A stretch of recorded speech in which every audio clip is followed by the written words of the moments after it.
Hey guys, Oh, yes. welcome to the Citizen Situation. Carde and I are going to take it home tonight by talking about all kinds of craziness related to Citizencon 3.3, the Kraken, the Valkyrie, the Hammerhead, the Phoenix, the Mustangs, all of it.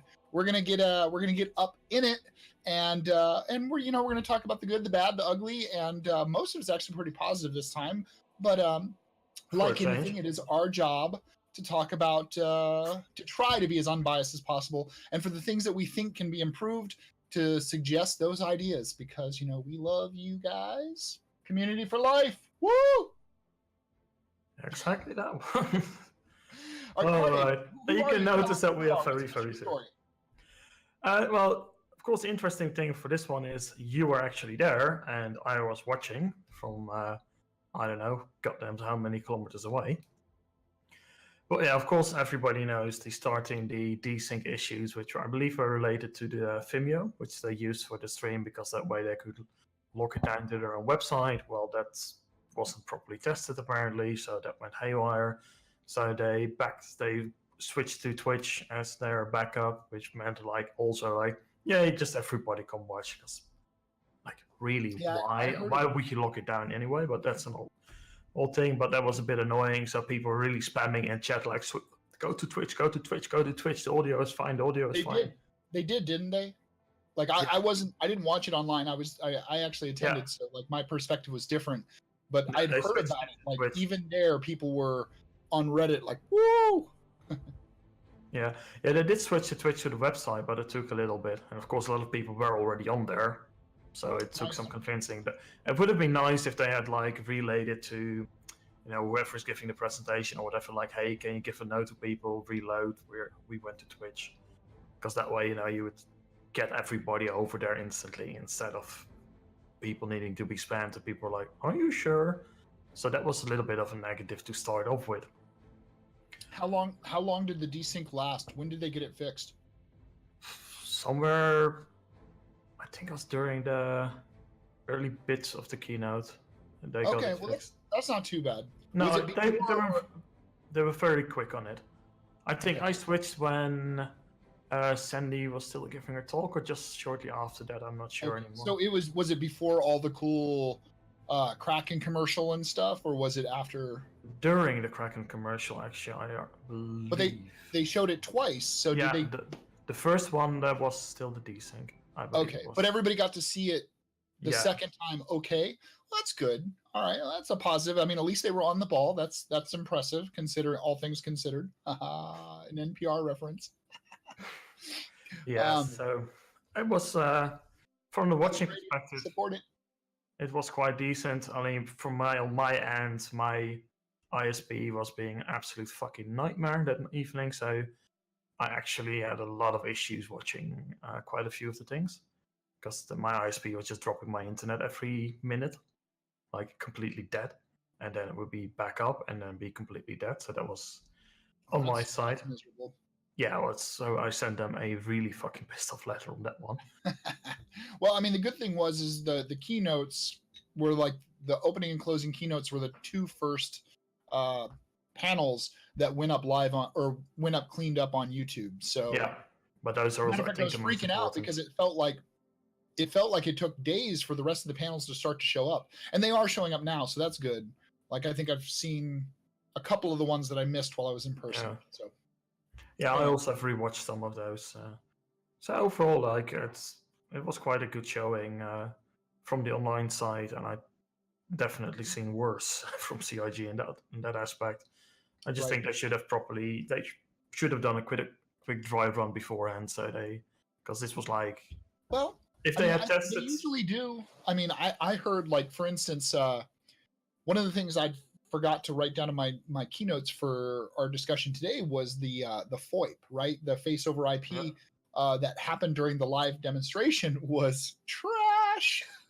Yes. I mean, it looks so bad. But from the people I know that volunteer, that were working there, they did do dry runs, and during the dry runs, the FOIP was working amazing. And the FOIP was working fine down in the Drake lab. They had an entire section with like 30 I don't know how many computers, but they had a bunch of computers set up for people to test out the new flight model that is not in 3.3. It's scheduled for 3.4, and also to test out the VoIP and FOIP. And so it's working there. So that was a big bummer. I'm sure Chris was probably pretty pissed that when they finally get up to showcase it, it didn't look good, and that sucks because they're partnered with the company behind it. Yeah, those guys. And anyway, right? So you were saying? No, it's just like I said. Overall, it was a good viewing experience. I think the opening keynote was really good. Like the demo, of course, like things went wrong with it, and as you know, I think honestly that the crowd, the Star Citizen crowd, would be more upset if it went perfect, because then it would be like, right. Was it really live? Oh. During the stream, where the dev who was run and fell through, and then ran and fell through again, and then on the last one he made it, and everybody cheers. I swear to God, if you were planning that out, you'd be like, okay, we need you to fail twice and then succeed the third time. That way it gets everybody hyped up. I mean, I'm sure it wasn't that planned, but it was funny. Yeah, so, it was funny. You know, everybody looks for that one emotional high of like, yeah, they made it. And it was very much a helmet moment. If you guys ever, did you guys? Oh, yeah. I was there. I was there. The first actual event that we had, I was there. So I remember that one, and I was shouting like the rest of everybody else. I was stationed overseas at the time, so I was watching it online, and it was awesome. It was awesome. It was very cool. I missed the helmet thing. I don't understand why we lost that animation. Hopefully it returns at some later future point, because god damn it, I want my helmet flip. What's up? No helmet flip? Table flip. Anyways. Yeah, I guess that will work. But yeah, I said the keynotes were nice. The panels overall, I did quite enjoy them. Quite a lot of information. A lot of technical stuff, as I personally have been expecting as well, because I think a lot of people are wondering, like, where is the content? But I think the fact is that behind the scenes, a lot of work has just been done on getting the technology in place to make the content work.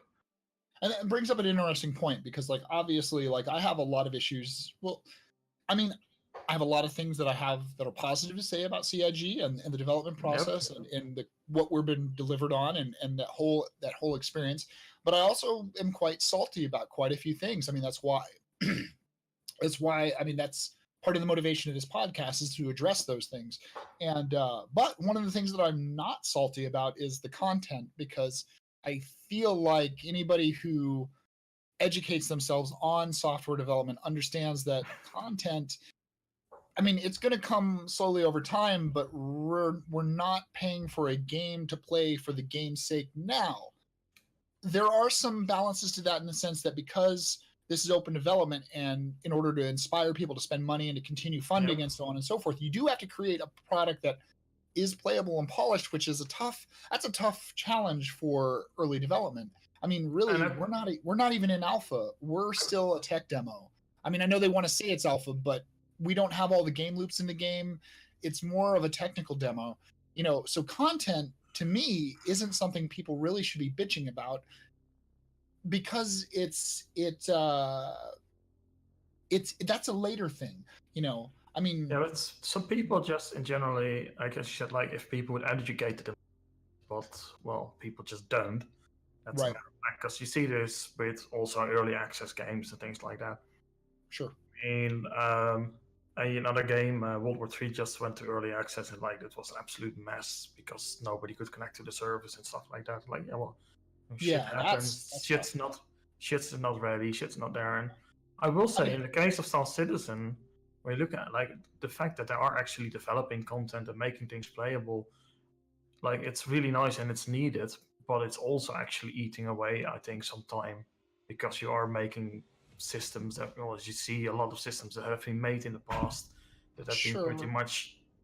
I think there's still going to be a lot of room for them to expand content later, and I think that we'd only want enough content to be able to test the various subsystems of the game, the gameplay loops. I mean, you need enough,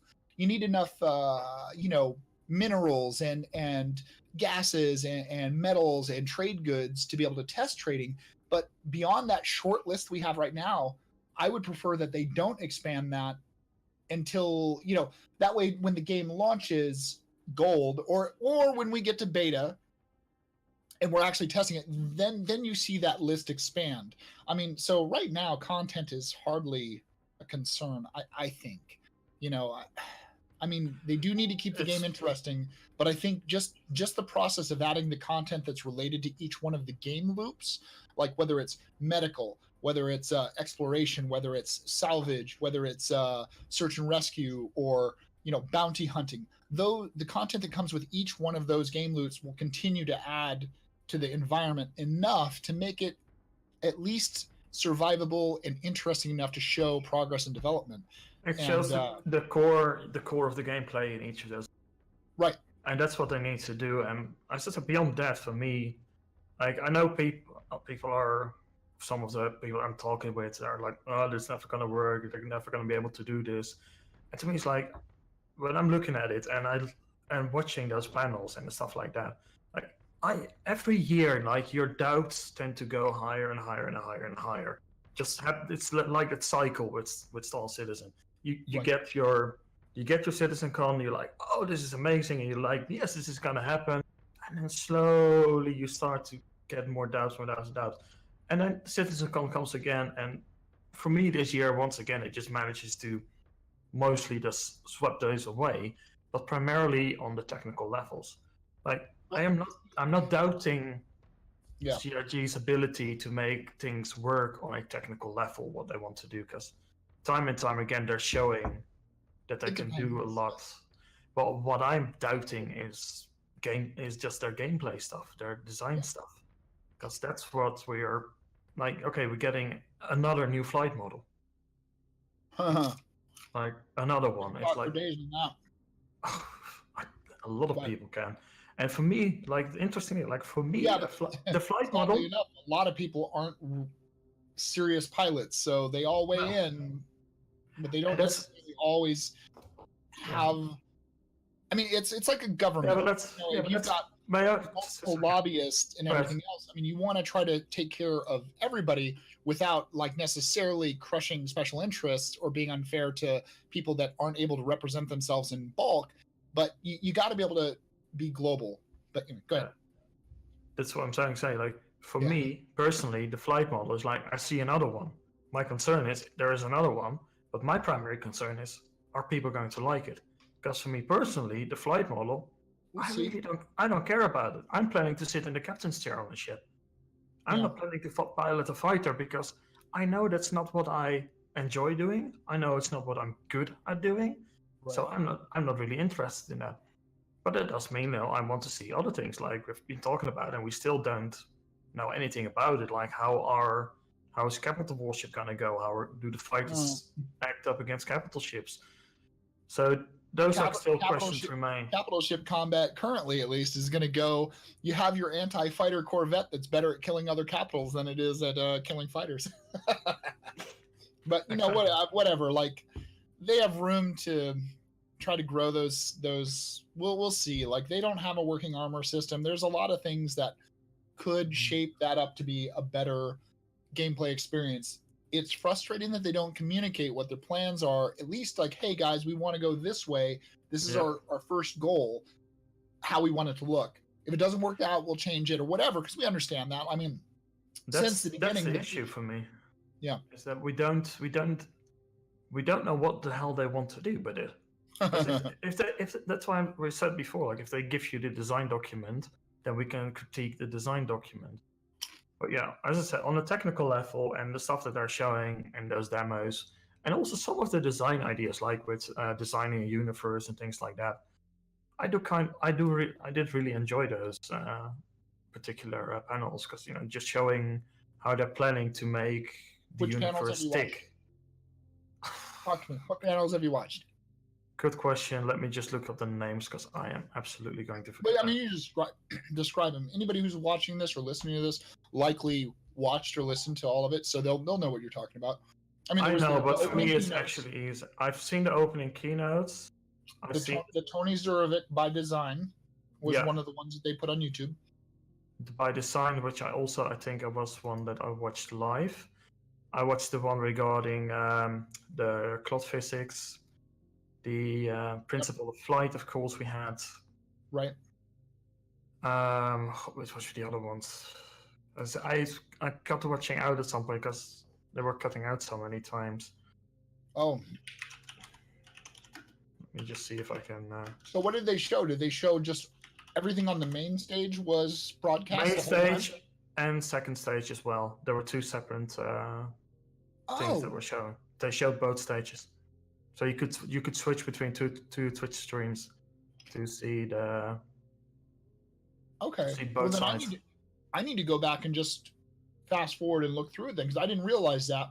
The other ones they were on other Twitch channels, so I'm not sure which Twitch channel that was, but we probably have the link somewhere soon and I can find that one, because I think it was linked on our Discord. Okay. Yeah. So yeah, like I missed a whole lot of it. Yeah. Like speaking, going back and kind of backing up and talking about the event as a whole. So I was an attendee. My impressions were largely positive.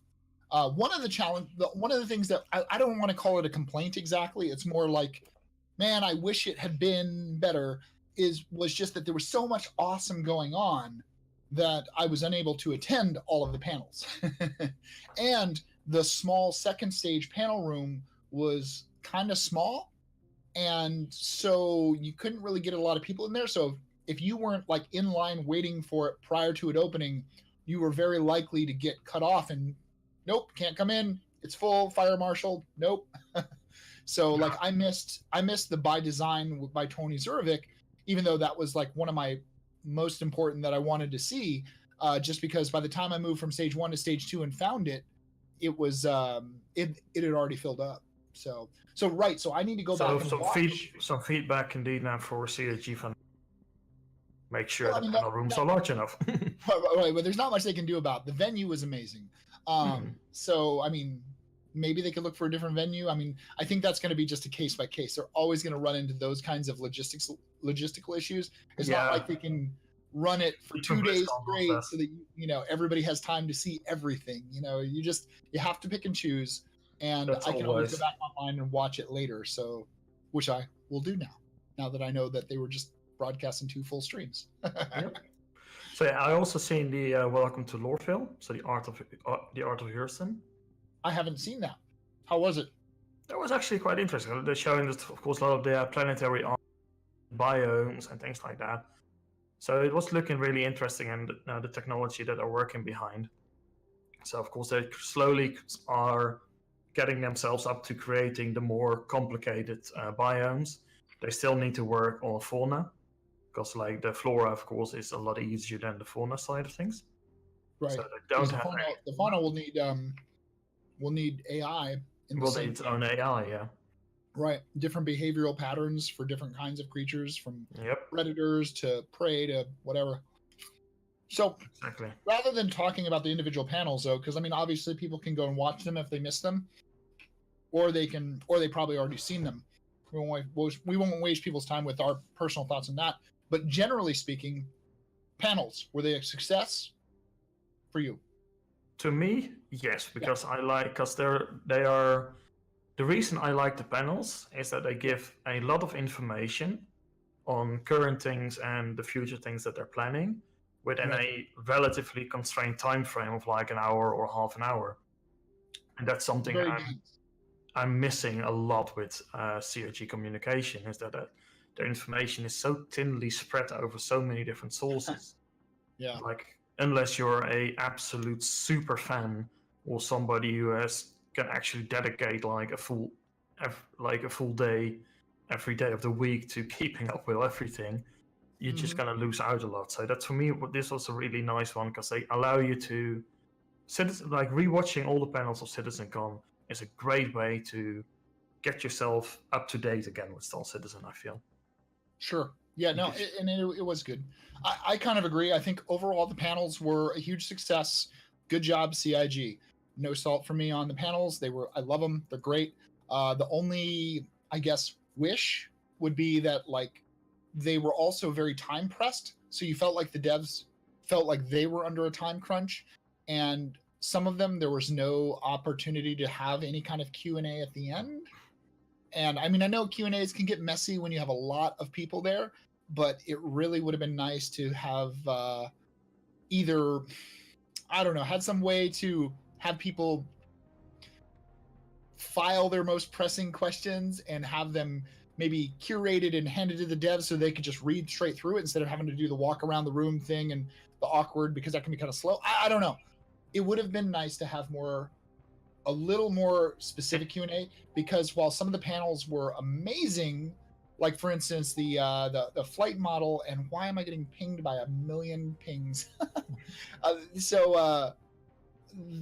There were also things that were omitted, like, you know, they talked about the flight model and all these. A lot of that was very positive, but there were a couple of things that were not mentioned. And then the later Q&A that I saw that was written on Reddit addressed some things quite differently from how it was kind of presented on stage 2, and it was like, you know, it just would have been nice to have had a little more back and forth, even though I know that's kind of a challenge to manage. But yeah, I guess maybe get some more time. Right, it was still very positive. So I don't know, let's see. From attendance, my impression, if you've never been to a Citizencon, they did a really good job of managing their lines. When it was time for entry to be handled, you went through this giant line that was to pick up your swag, tied to your account name and everything else. They broke these. Originally, the lines were split up into your VIP and your non-VIP. Both lines were huge. And then what they further did was they started breaking you down by your name, like alphabetically. So like everybody from A to H was in one line, everybody from I and so on another line, and so on and so forth. And honestly, getting through the line to get our swag bag was very quick. The swag this year was fantastic. I've attended several Citizencons now, and by far this was the best. They were smart with the posters. They didn't give you your big old poster tubes until you were leaving the convention. Also great. That was very smart. Let's see. What did you get all in the swag bag? Because I actually haven't seen one. We got a challenge coin. We got a sticker, Star Citizen sticker, like reverse, so you can put it on the inside of glass facing out. We got the posters. If you were VIP, I think you got 2 posters. We got a ship pin for the Valkyrie, and I believe you got a Kraken pin if you were a VIP. The bag color, you got an entire nice little bag, tote bag, whatever, and made of canvas. There was everybody got black, and the VIP got a white bag. It had like the Kraken logo on it. Okay. What else? There was a big old full color glossy 34-page booklet that had in character, in lore, in fiction advertisements and articles and reviews of the 2 new ships, and that was pretty sexy. Yeah, it was awesome, man. Like that was just the beginning of the swag. So between, and this is why there was so much awesome going on that would cause you to miss out on panels. They had booths set up for every one of the ship manufacturers. Well, not everyone, but like Drake, Aegis, Anvil, Origin, and Consolidated Outland. And each one of these booths had like full color wall-to-wall prints, you know, very pretty. And then they had a counter, and then behind the counter they had, I don't know, staff, employees, paid actors, I don't know, but they were dressed to the nines in costume, and they, as representatives, like the UEE was very like, you know, we've got rank and it's a dress uniform and we're trying to recruit you to the UEE. And they did not break character once. They were great. They stayed in character the whole time. That sounds like a fun job.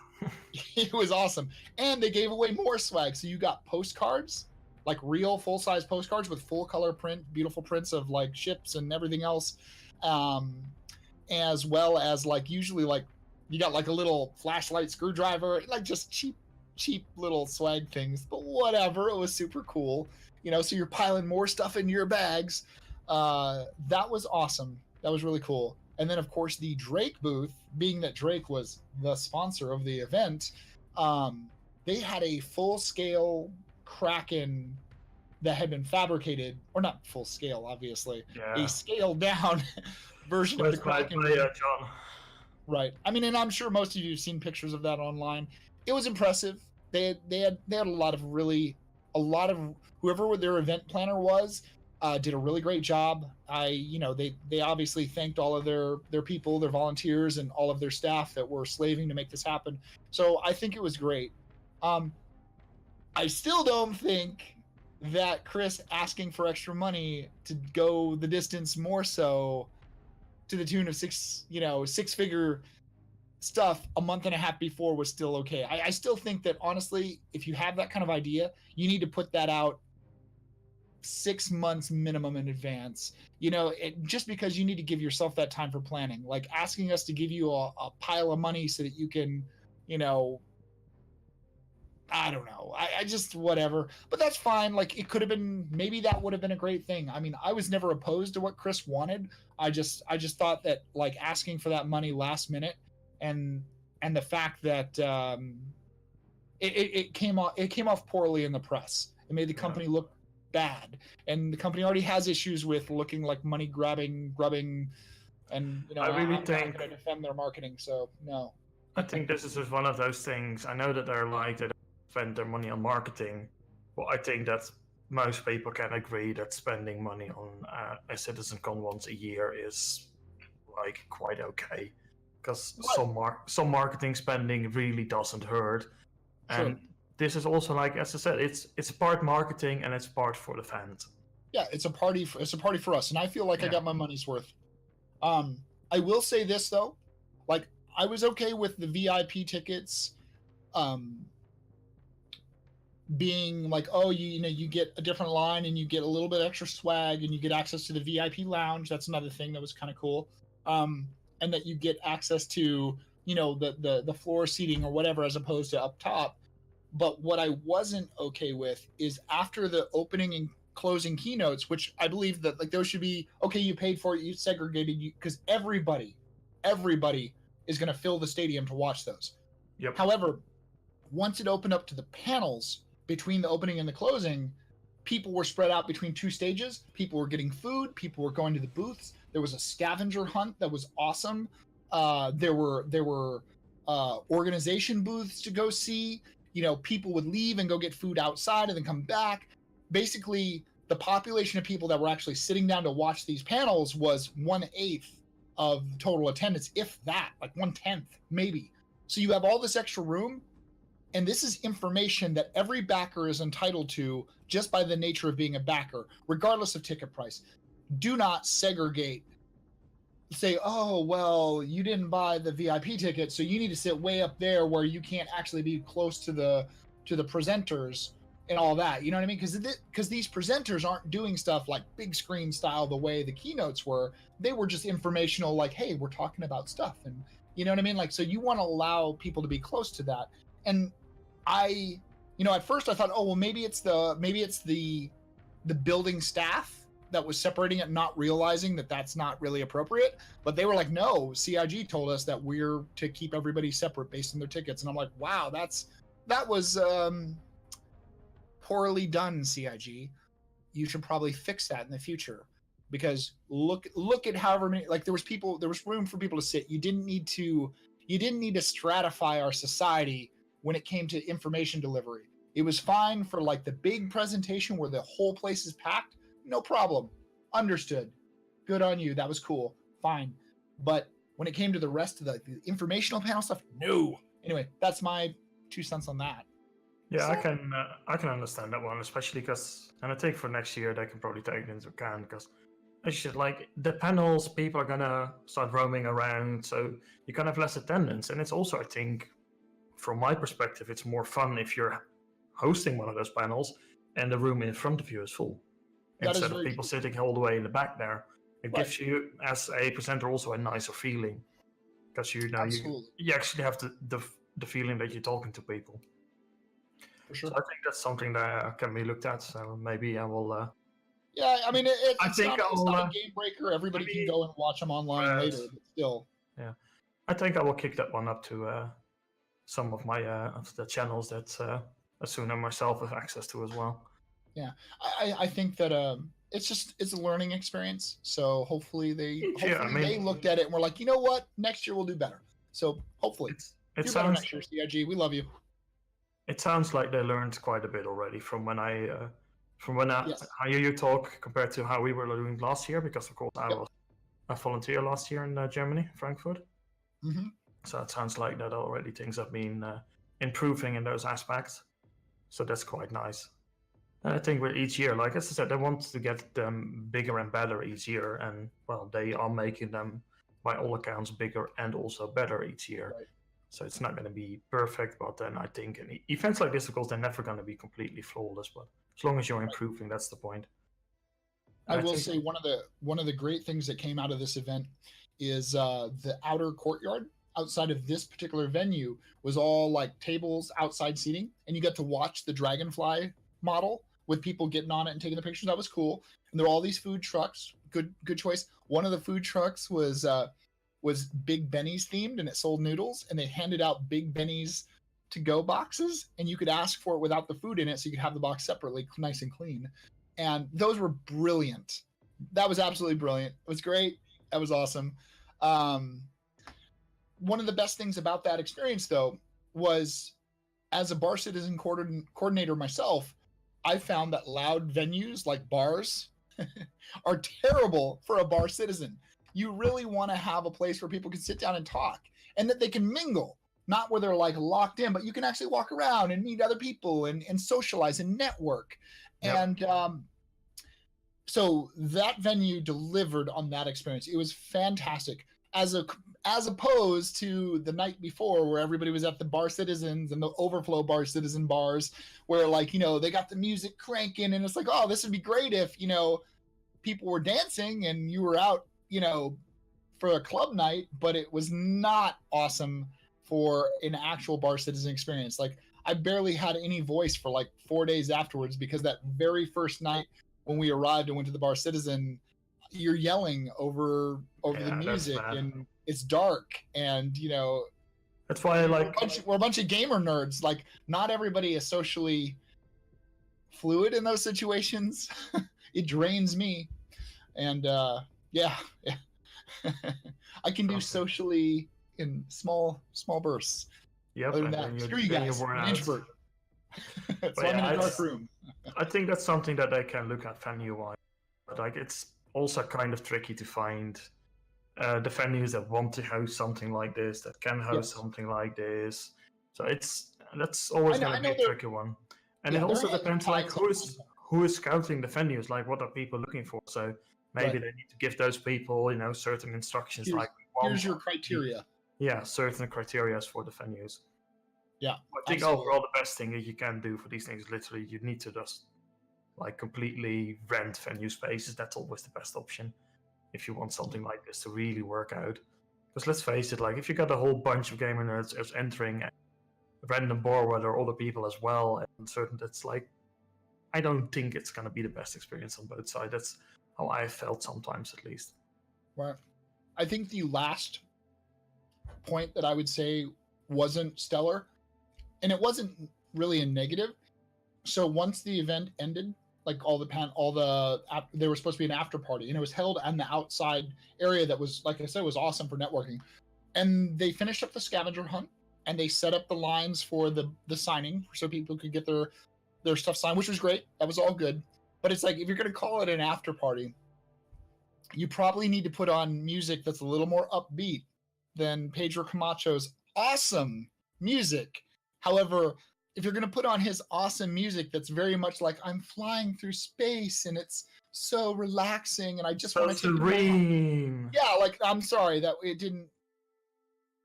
After party was the wrong word for it. Like, y'all need to, like, maybe that's the moment.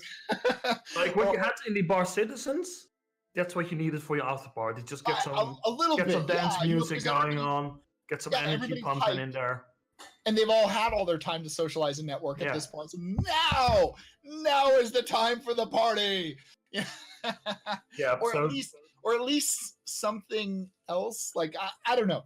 So that wasn't a negative. I'm not going to say, oh, I'm salty and angry about it. Nothing like that. It was just a, hey, room for improvement next time. Like maybe, I don't know, something. Yeah. But anyways, so I don't know. So largely, my experience with the convention itself was very positive. Now, I mean, I already stated the things that I was like, oh, they could have done better on this, and this was a little bit, but really, for the large part, it was very positive. I would have recommended it to any backer. It's a great experience. If you've never been, it's remotely within your budget to make the trip, definitely do so. Yeah. I mean, I only been as volunteer, but I can confirm it's very much worth it, even as a volunteer. Hey, I salute you. I will say, like, a hard day. Absolute massive salute to all the volunteers that have been working on Olsen. I knew a couple of them, and I know that they have worked really, really hard. And yes, Asuna is also giving the same. Like we both been there, and it's incredible fun to volunteer at these events. Like if you're in the area and you feel up like it, and they are asking for people that do consider it, I will say, like, do keep in mind, like, it is tough. It's gonna demand a lot from you, and you're not gonna experience these things. Like if you want to go to Citizencon and see all the panels and do all those things, then go, just get your ticket and go there. Because as a volunteer, you are, in the end, you're working there. You work making sure that it is as much fun for all the people that are coming there. Right. So but you're rewatching it. The aspects of the game, or you get to see aspects that you would never see as a paying customer on the front end, because when you're in the back end, so you get to meet more people. And I mean, it's frenetic, somewhat, and super busy, and everybody is running on like 110, 150% energy all the time. The amount of caffeine and sugar consumed is skyrocketingly high, I can say from experience. Right. But yeah, it's a lot of fun, and as I said, it makes these things possible. And I also personally like that you have the volunteers doing all of these things, because it gives that extra connection as well. It bridges somewhat the gap, and in a project like this, I think that's really important. Right. So I feel like that we've pretty much covered the Citizencon part. Is there anything else we want to say before we move on to other stuff? I don't think so. I mean, we had the panels and stuff like that. So, what do you want to go for? You want to go ships? So let's talk about the new hotness, because I mean, every backer that's gonna take their time to listen to this is probably talking about, thinking about, criticizing, loving on, the new ships. We've got Traz. Asuna also mentioned the Squadron 42. Oh yeah. Well, we'll add that to the list. So we got Squadron 42 trailer. We've got the Kraken, we've got the Valkyrie, we've got 3.3 NPTU, with the biggest thing as being OCS. We've got the Hammerhead, Phoenix, and Mustangs coming in. Yep. So what do we want to tackle first? I would say let's just start with the Kraken. It's the big boy. And the Kraken on sale yesterday for Wave 1s. Yeah, it was actually $1,400 a wall bond, and $1,650, I believe, on credit. Both of them had LTI. Both had LTI. So that was give all of the damn ships LTI already. And different topics. I can't help myself. But yeah, I consider it, I looked at it, but for me personally, it was very much never my ship, because the design Drake ships just don't fly with me. I don't like the design of Drake ships, but I really like the Kraken for what it is. Right. It's pretty much the way I see it and the way I look at it, it's a capital class size ship, but it's built as an industrial ship. And that's what they're also saying, it doesn't have the armor. It doesn't have the military grade components.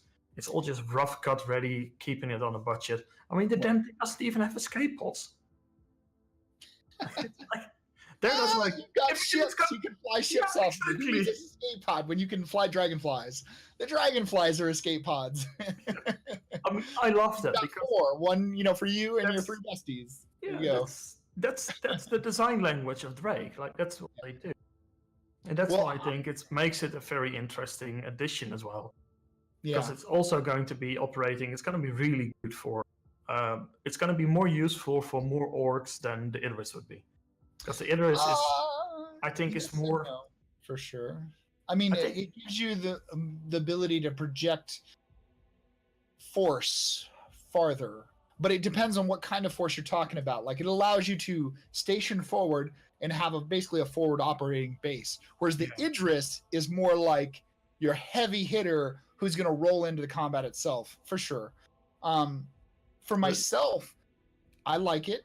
I like the Kraken. I think it fits in a niche that is well received. I like its look.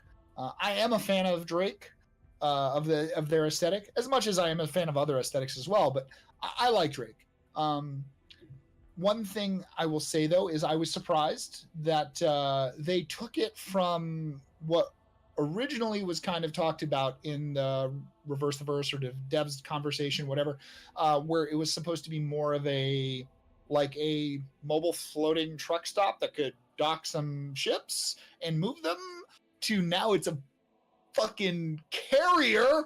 I mean, I didn't expect there to be a player-owned carrier that didn't involve capturing a carrier asset in the game. I mean, if that makes sense. So I was a little surprised. I would argue that it's not a carrier. Like, it can carry some ships, but the amount of ships it can carry, like, it can carry, what was it, 5 ships, 6 ships max? 4 small, 2 medium, 1 in the bay, 4 dragonflies in its launcher. Let me tell you this: you can land more ships on that deck than they landed. In the same way that the Valkyrie is like, you can carry 1 vehicle in the bay. First thing we did in the PTU is park 4 fucking Cyclones in that bay. I swear, guys. Sorry, I love you. I'm a soldier. But that's like, we're gonna see how they're going to work. Of course, if they're gonna be clamped down and all of that stuff for their quantum travel things. Yeah. But I think the point is, like, it's also decked by carrier, and those ships are completely vulnerable when they're parked on there. Well, I mean, to be honest, you should never be taken by surprise. If you're moving as a carrier, you better have escorts. You better have there you go. a wide area of sensor coverage. If you are taken by surprise and can't get your birds in the sky before you're under attack, you are wrong. And that's why I prefer the Idris. Well, I mean, right, the Idris protects its assets for sure, because the Idris is going to be able to go into, like, say, like, you may not take Kraken into, like, what do you call it? You're not going to take the Kraken into... If somebody has an Idris, you're not going to take the Kraken to fight the Idris. It's not the... It's not... Well, to be honest, it depends on which Idris you're going up against. Yeah, okay. The Idris M will annihilate. Yep. Now, but if you're talking Kraken versus Idris P, honestly, I feel like right now I feel like they in a squared off fight, because the kinds of ships that you can dock on a I mean, it'll depend on what ships you have docked to your Kraken. Because here's the thing, you have enough ships on there that you're definitely going to wipe out whatever fighters the Idris will launch. And still, I mean, even if it's a 1-for-1 exchange and you both lose one, you're still going to have more fighters. That are going to be then harass the Idris P, which isn't going to have the kinds of anti-fighter suppression weaponry. And when it comes to just guns, honestly, they're probably about the same. I mean, and the Idris P probably more heavily armored and shielded, so maybe the Idris P would still scrape through and take the victory if they were head-to-head.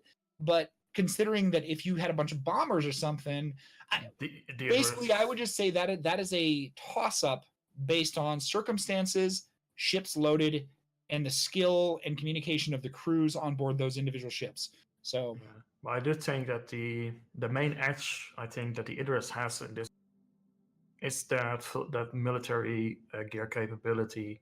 I am going to assume that it's going to have a better sensor platform than the Krakens would have and things like that.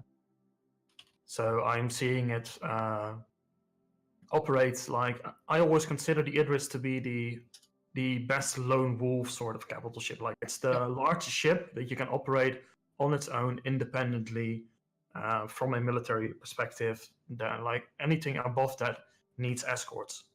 The Idris doesn't really need that. Now, I mean, of course, if you're gonna ambush, you can destroy anything.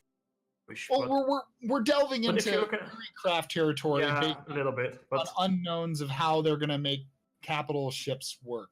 Yeah, and that's why it's. I don't know, like, man. Like we have now 3 capital ships in the game, and we still don't know how the fuck they work. We don't have 3 capital ships. Yeah, we have the Idris, we have the Javelin, and we have the Kraken. Oh, okay. On the books, yes. Yeah. Yes. Okay. I like I don't. Yeah. Anyway, like the Hammerhead is not a capital ship. I don't know why they called it a Corvette. Still not a Corvette. It's a large ship. I call it a Corvette. Well, I mean, maybe in function it's kind of sort of that, but it's still sub-Corvette in size. Whatever. It doesn't matter. Who cares? It's another debate for another episode. They get naming conventions have been out the window with Star Citizen. They can't even decide on what variants are. Anyways, so let's talk about some of the negatives and positives that we've heard in the community about the Kraken. So one of the let's see. Okay, so the Q&A had some things to say about components. It said, hey, it can only use industrial and civilian components, while the Idris will be able to use military components.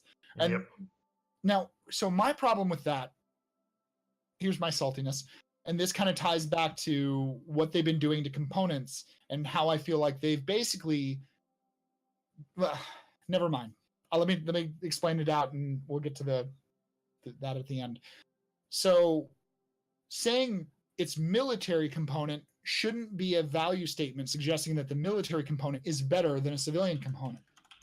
Those titles are supposed to denote the characteristics of that component, not its relative quality. And some situations you may want to have a military component on your fighter, because you know that all you're going to be doing is fighting, but that military component is going to wear out more and require more maintenance. So it is going to be a giant money sink to keep military components up to spec. Now you'll get more performance, but it costs you a lot of money to do that. Well, let's say that you're a bounty hunter who's flying a Hornet, and you're just and you have long hauls between when you hit a mark and funds are tight. You wouldn't actually want military components in your ship, because that would be a bad idea. You would want like civilian, because they're more balanced. You know, they may not give you as much performance, but their cost to maintain is a lot easier. Yeah, that's the balance that we discussed it previously. Right. And so like now the grade of the component, that's the quality, but that's different. Yeah. So it frustrates me that now they're arbitrarily limiting ships.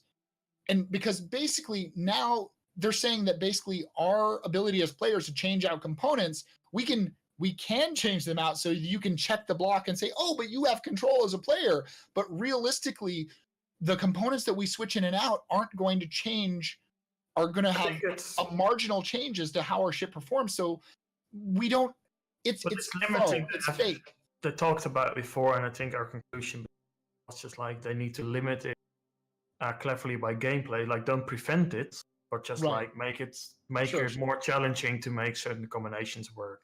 So like I fully agree, this is something that I am not really a fan of either. I think they, as I said, like either you need to go really hand lore to explain why this is not possible, but still from a game design perspective, I think different. Otherwise we're playing a theme park like World of Warcraft, where the fighter can only wear fighter boots and the wizard can only wear wizard boots. Like they're both boots. We're playing in a sandboxy universe where if it's a size 2 shield boot and this ship over here uses a size 2 shield boot, it doesn't matter that this boot is a fighter boot and this boot is a wizard boot. They should be able to switch. Yeah. It should be up to the players, and we should be able to make a meaningful change in the function of our ship. I'm not saying turn a fighter into the perfect hauler. Yeah, okay, but let's move onwards, because we're gonna go back to this one. Well, yeah, right. And we've talked about it before, but that was my grr about the Kraken, because again, it reared that ugly head of this is bullshit, because we've yet to have an explanation as to why they're changing core design philosophy. Like just even if we disagree, at least understanding the motives and the I mean, maybe they'll change my mind. Yeah, but that's like communication. We're coming back on that one effort and effort again, as we said before. Like it's going to be returning all the time. We still need a lot more information. And as I said before, that's my main gripe as well with the crack. It's like we just don't know how capital ships handle in combat yet. Right. We don't have a darn clue how they're going to handle in what is going to work against them, what is not going to work against them, how are they going to stack up. And we are talking here about selling like take the average again, like the others, like a $1,500 ship. That's insane amount of money. It's like you can build a really beautiful, you can build a really nice computer to play Star Citizen and buy Star Citizen plus a nice ship. So spend the same money. What are your thoughts on the price? For me, it was as expected. I expected it to be at this level because when I saw the size, like if it had to be with the size, as soon as we knew it, like I knew they couldn't make it much more expensive because they would encroach on the Javelin. Yeah. Which stands at like 25 or 27. 3,000 now. Yeah. So that's not that $500 jump in price actually gives the player who owns it any more value, since there's nothing that you could trade it in for to get a benefit from that price increase. All it does is gate it even higher for anyone who's come after original buyers. But that's the Javelin as well. Is like, of course, you got to keep in mind the Javelin comes like it has some engines and good luck. To be honest, I expected it to be a little more expensive. But then again, what was it? $250 price difference between Warbond and not? I mean, I guess it still kind of falls in that range, because if you paid for it with credits, that's just an astronomical difference in really, price. Really high price. So, and that's like, to me, like, yes, I have an interest because for me, what I want that capital gameplay. The one thing that I wanted, so I'm the crazy person who spent that. But I could never recommend anybody to buy these ships.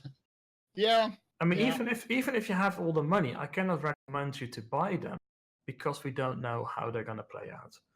Like, at least if you buy like fighters and some feeling on how they're playing these days, and even if they're changing the combat mechanics, like it's going to change somewhat, but it's not going to flip the table 100%. So that's like that's why it's hard to recommend these ships. I will say I do like the way they handle sale. Like you have to show your interest, and then some of the badges. I'm not sure exactly the details how it's working out, but it was better than having the F5 bot spams and hoping that you can get one and nightmares. Well, I mean, there's not really much of a way to get around the F5ing, because anytime you release a ship that's going to be limited in number and you have potentially, theoretically, 2 million backers, it's going to always be crazy. Personally, when it comes to the idea of spam or scripters and scalpers, I think that's a bullshit excuse. I mean, I get the concern, and everybody who didn't get what they wanted wants to feel like that was why they didn't get what they wanted. Somebody bought up a whole bunch of them, they're going to sell them on Reddit. Well, let me tell you my experience. When I went to buy the Javelin, when it was first doing F5, F5 on the very first wave, I got the third Javelin that could be purchased. I got number 47 of the 50. Like, it went 50, 49, 48. I got 47 in my cart, and I still failed to get it because I was slow on the payment thing. Yeah. And I was on a Wi-Fi connection, whatever. So I missed it. But I'm just saying that I didn't use a script, and I still was able to get that. Now, here's the other thing. For weeks afterwards, I scoured the Reddit sales to see what people were going to try to sell it for and resell it. I only ever saw one. And honestly, I don't even know it was a real sale. And the person got laughed off the internet. So that just doesn't happen. People don't spend $2,500 to hope they're going to make a return on investment. I mean, some may try, or they may field the idea, but I really don't think that our limited ships are getting bought up by scalpers. Not like that. Not like that. One Kraken is already on the gray market. But I think the problem as well is one is on the gray market. I'm not sure. Asuna, maybe we'll type it out. But I think like the risk is also far too great for a ship of that value for people also to buy it on a gray market, considering that COG says we don't recognize it. So if somebody says like, "Oh, my account was hacked," they'll just give it back to you, and whoever bought it is fucked. Right. Well, yeah, there's a lot of risk that goes into that. Like I wouldn't want to invest that amount for that kind of transaction. But yeah, I think the sale was generally handled quite well. I think the Kraken is a good enough addition to the universe, and like it fulfills, it's somewhat roughly in the same category as it's slightly different, but we need like having multiple ships in the same sort of area is a good thing, because we need the choice. Like we have a bunch of different fighters, you have different cargo ships, so those are the kind of things that we will need down the line. I just wish that we knew more about the capital gameplay. But let's say we move on to the next ship on the list. Well, I was going to say, though, regarding that sale, I know a lot of people were not happy with it. So I have mixed feelings about it. Robin, she was very positive about it and was like, well, they were trying to build buzz. And there was a lot of, it was all about creating hype and doing this fun thing. And but then I also spoke with some of my friends who work at CIG, and their opinion was like, well, it's about we're trying to help block scalpers and those things. And while I personally think that the scalping thing is that's such a tiny percentage of actual ship sales that happen with limited ships that I just don't recognize that. I will say this, amongst the community, people are terrified of that. So if CIG is taking steps to make them feel more confident that they're taking appropriate efforts, then I think it's a positive. I will say this, though. I was not happy with the fact that they didn't actually disclose what your writing in the thing was going to contribute, because it didn't. Like, you could have written 1,000 words. You could have taken up the whole word limit, and it made no difference whether you got an email or not. Your email was basically directly tied to what your maybe backer. I mean, we don't know if it was backer account activity or those things, but we do know that there was a correlation directly to how much money you spent. So I mean, I wrote my interest, and I like writing in character stuff, so I did a little bit of that, but I'm also salty as fuck about the lack of information that they want us to spend $1,000+ and you can't even be courteous enough to us as a consumer that you profess to want to treat with respect to give us all information ahead of time. It was great. You released a Q&A. You released it at the same time as the sale. Really?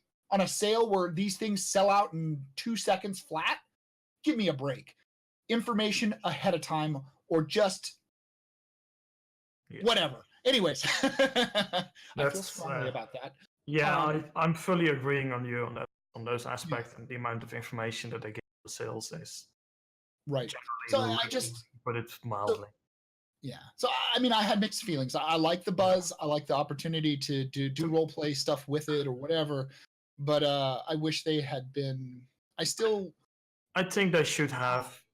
They should have been more clear on what it did, the stuff that you're putting in. But I do like that they put some sort of a gating on there, so it's not just like just everybody F5 spamming.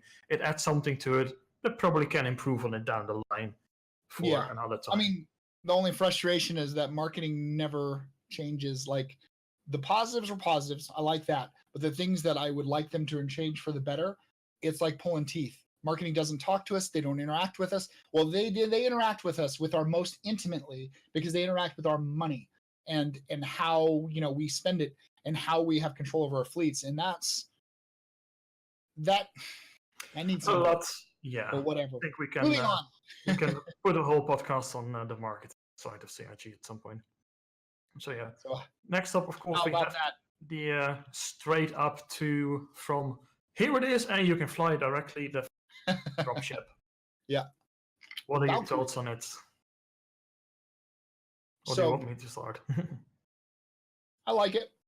I think I don't think it's particularly pretty per se, but I think that it looks like and is designed for and shows that they've finally started to build ships that can function in the purpose that it was supposed to do. I mean, it's got plenty of guns. I like its door guns. It hits all the perfect metrics. but there's a lot of controversy over the cargo thing. What are your thoughts on that? I mean, to me, that's just a classic case of game design. You got to understand that Popcorn. You got to understand that people will always break whatever they can. Like if you're gonna tell them like, oh, we designed this so there can be one vehicle in here, and the gamer's gonna look. If I park it really nicely, then we can fit more. They're going to do that. Yeah, she said that you parked 4 in there. Yeah. And to me, I wouldn't have bought it except that it fits 4. Yeah, but my whole point is like, okay, it can fit 4 of those cyclones. But then, from my perspective, and that's really my personal perspective, I don't give a shit about a cyclone. I think it's an absolutely ugly, useless piece of junk. But I can go on that for another time. But to me, that whole aspect is not relevant. And even if the cyclone, if I really like the cyclone, 4 of them, great. And I would just be like, well, maybe you can say like you can park 1 in there, and there's like some field that will secure it. Perfect. And you can say like because the technology that they use to secure ships and other ships are the cargo plates. Yeah. So what are they securing the ships with in the Valkyrie if it can't carry cargo? I know, but those are like the details that I would then work with. Design it in a way that it can only secure 1, but you can park 4 in there, but you just run the risk that they can hobble all over the place and blow up. Then it's like, yeah. See, I mean, that's game design saying like it's possible. But there are risks attached to it and things like that. Right. I just don't like arbitrary magic hand wavium changes. Like there are rules. Like if you're going to build a sandbox, you want to have a universal set of rules, and then you want every ship that's built, everything to work within that. And if you can't balance a ship because you just made a ship that was too good and did too many things, then maybe that was your fault for making that ship. Whatever. But at the end of the day, they shouldn't be trying to arbitrarily limit it. And then the second thing is the Valkyrie, like, as a ship is humble, is it too good? Because to me, like, I look at the Valkyrie, what I'm seeing is like, that looks like a fucking amazing dropship. Like, that's going to perform really good as a dropship. How many times do you need to drop 20 soldiers? And it's going to be absolutely fucking useless for anything else. Right. So it's like a $330 ship that has a one-way mission, and then your mission's done, and then what? You can't go ferry supplies back and forth? I mean, they need to have cargo in the back of it. That's not a question. Right. They should do that. And even when the devs were talking, okay, sorry. Yeah, you go. I said, even when the devs were talking about it, because somebody asked, like, well, why can't I just use a freelancer to carry those same troops standing in the back of my thing down to the planet?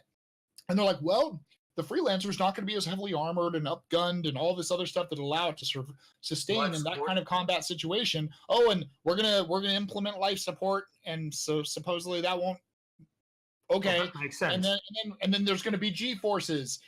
I'll get to that too later. Good pilot. Right. Well, so they're saying all of this stuff, but the thing is, so you're saying that a freelancer can't hot drop the troops, but you're gonna limit the Valkyrie from carrying supply cargo into those same zones so that you can force cargo gameplay over to those same freelancer to carry supplies down. Yeah, let me make it very simple. If I go to any decent nation with a good military, I'm going to say, guys, I've got an amazing new chopper design here. Here it is. It can carry 20 troops. It can carry a small tank in there. It's absolutely perfect. And they're looking at it and they say, like, but where are the attachment points for the cargo netting? Yeah, right. It doesn't have those. Yeah. In the real world, we don't want it. Nobody's going to buy the damn thing. Yeah, that's right. Yeah, it's got to do double duty minimum. All of those things, like I would say, like this is something I give to CIG and just tell them, like, put cargo plates in the back of the damn thing, because the ship is expensive enough. Like it's not going to take away from anything else, because you're not going to fly the Valkyrie for cargo missions. So if you just want to fly cargo, you're not going to buy the Valkyrie. Because you have so much wasted space, so much wasted money on a ship like that. And it's all military components, so it's all military components. Expensive to maintain it. So I think that's with the Valkyrie. That's where it comes down to. Well, I will say this: Failure to Report did a little a little YouTube video on it, and I highly suggest it. I think it was on point. So this is Dice Failure sending out a prop to failure to report. So Dice Failure to report. I'll check that out. Yeah, it was legit. Okay. He covered it. I mean, he's a military guy, so he knows. And I just anyway. Then I will have to watch it. Yeah. Now, So I mean, go ahead. Let's go onwards. 3.3 ships. Okay. No, 3.3. So quick. So 3.3 OCS. You have 1 million people singing how amazing it is, and it's doing great for their frame rates. My personal experience in the PTU is overall my performance has gotten worse. Not in raw FPS. My maximum FPS through the roof. Like if I'm in the right situation and everything is working right, my frames are 30 to 60, just great. But then like I turn and they just jump down to 2 to 10 to 15 to 60 it's if I were the type to vomit and get nauseous from like jerky blah blah blah gameplay, I would. It is very unpleasant for me to play. Now that's my build, whatever. I mean, I know that there are builds out there with, the newer RAM and, the 1080s with the, plenty of video memory, and that they are supposedly doing much better. So that's great. But like I'm running an R9 295X2 water cooled, is dual GPUs on a single board. So because of that, not only am I getting SLI issues that I can't turn off because it's not like a true SLI system where I can just turn off one video card. No. I'm locked into this like flickering, epilepsy-inducing light show when I'm walking around lit areas inside of OSR and things like that. But now the fluidity of my movement is way less stable than it was before. So whereas before I'd get stable 25, 27 frames, I'd get like 47, 50 elsewhere. Sometimes it would drop down to like 6 or 7 around Levski. Now it's like I still get those huge drops around Levski. I thought everybody was talking that it was better, but not for everyone. So I can't wait to see the website matrix because I want to see how they analyze my system. But my performance hasn't been great. But for most people, it has supposedly been great. So lucky everyone else. Y'all awesome. I mean, that's just, of course, the endless curse of PC gaming and different configurations. I haven't personally had enough time to properly test it, so I'm not going to comment on on my personal experiences. Empty? It's empty. I'm so sad. Mine still has some. Cheers. But yeah, so I'm not going to personally comment on testing that stuff. I personally have been doing other things. It is still exciting. From what I've heard, it's a lot of people are actually indeed quite positive about it. So just see how it's going to play out, and maybe they can sort out, of course, issues because optimization is a bitch. Yeah. No, I think it's good. So like it may suck for me presently, but overall, I think the community has said it's a large positive. So I can't wait for it to go to live. Yay! So ships, Hammerhead, Phoenix, Mustangs. I'm gonna start on that Hammerhead. Go for it. Okay. First off, if you want to watch a really good video on the Hammerhead, Morpheus, I believe it is. I almost forget the name. Let me just look it up quickly while I'm talking about it. So. The first thing I did when I got my 3.3 PTU build was go to Free Flight, load up that Hammerhead. Because I made 2 videos about it, and for my very, very small audience, I've probably done the absolute most on my views and interactions as well. So I was really curious about it, because I always consider that to be the Corvette that we needed, because I don't consider the Polaris a Corvette. Not the Corvette we deserve, but it's the Corvette we needed. Yeah, I mean, if I look at the Polaris, a very large bomber, I don't see a Corvette because it's all based around those massive torpedoes. So that for me is the reason. Like, I want to see this Hammerhead. I want to see the Polaris actually has a pretty fair complement of turrets and guns as well. It's not without teeth. It's not quite as toothy as the Hammerhead when it comes to. But like I'm talking, like if you look at what the duty of certain types of ships, like the duty of a Corvette, amazing. Yeah, the duty of a corvette is escort. Like, it's an escort ship. It's the cheapest ship you can build for escort duties. That's traditionally used. How good is it at escorting? I don't know yet, but from what I've heard, not very good. But those turrets, and I want to talk about those turrets. And I'm not going to talk about the gameplay of the turrets. I just made a video about it today as well, so you can find it on my channel. I'm not even talking about the gameplay of the turrets. I have no idea, because I got into one of those turrets, and I was just like, oh, for fuck's sake, can you design a proper turret? I'm listening, but I gotta go close the door. So yeah, designing a proper turret is like meaning I have visibility and I'm focused on being a turret gunner. Right now, when you're sitting in the turret and you look at your turret, like say my field of view, my bottom limit of my field of view is here, my hand, right? And my fist here is my radar screen. Half of it is missing from my field of view when I'm sitting in my turret. That's already, for starters, that's a really terrible bit of design. That radar screen should be, probably, from my opinion, put it slightly to the right, because you want to keep the center clear. I want to be able to look down and track a turret, the target vertically. Those two screens on the side and the entire supporting idiotic structures, remove them. There's information on there that's not relevant to me as a turret gunner. Just give me another small screen on the left with the status of my weapons. The only thing as a turret gunner I need is my fucking sensors and my fucking weapons and visibility. Everything else does not matter. It does not matter. If the ship gets blown up behind me as a turret gunner, I should not care about that fact. My focus is on shooting something unless I'm being told to get the fuck out, or I'm getting killed, or my turrets get destroyed. That's the only three courses when I need to go. And there's so much shit in those fucking turrets. Just poorly laid out, too much visibility, and then I'm not even talking about the gameplay behind those turrets, the firing angles, which are kind of shit. Probably the way they're tracking all of that. I haven't even tested all of that out. I just got so fucking pissed off at it. Like, can somebody get the people who design the turrets at CRG, fly them over to anywhere where they got World War II style bombers and put them in those damn turrets? Put them in a B-17 turret. Put them in a Lancaster turret. Just get them in there.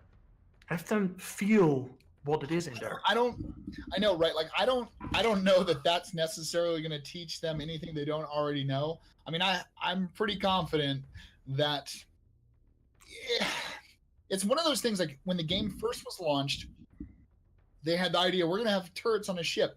And you could tell the way ships were priced, that if it had a turret that was manned, the value went through the roof. Like, they were under the assumption that having a manned turret was going to be a added value to the game. So much so that every time they would design a turret, like you get the Cutlass and you get up in the turret and you've got this narrow little tiny box window that like occludes almost everything else. Your guns can only go up so far, and you don't have full movement. And like, they're basically like, they were terrified that these turrets were going to overpower the ship. And the problem is it's completely the opposite. First of all, turrets on turrets, because we're spaceships in space.